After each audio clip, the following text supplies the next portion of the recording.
Chefe de Estado condecora ex-presidente do Parlamento Nacional ou membro do governo Sirabalong em âmbito comemoração Loran Proclamação de Independência, Badalah Hatun Luresingualo. Terça-feira, semana presidente José Ramos Horta, jornalista Sira Katak, foi condecoração do ex-presidente do Parlamento Nacional, Arão Noé, no membro do governo Hermenegildo Pereira, vice-primeiro-ministro Mariano Assanami Sabino, inclui deputado David Dias Ximenes. Sirane merece o reconhecimento ida nebe bem intelectual político. Ex-presidente do Parlamento Nacional, Arão Noé,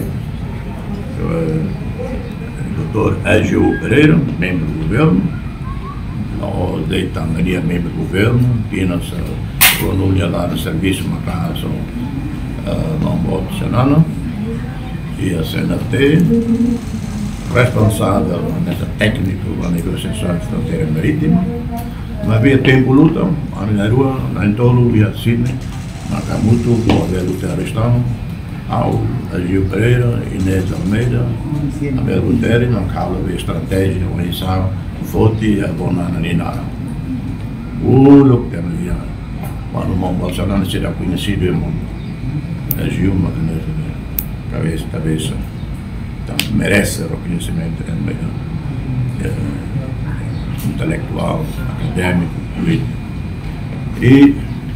Além de chefe de Estado Moço foi condecoração da chefe bancada Fretelin, deputado Aniceto Guterres Lopes, mas bem parte da marca presença e a comemoração Loran Proclamação de Independência por razão halau ela viagem para Lior.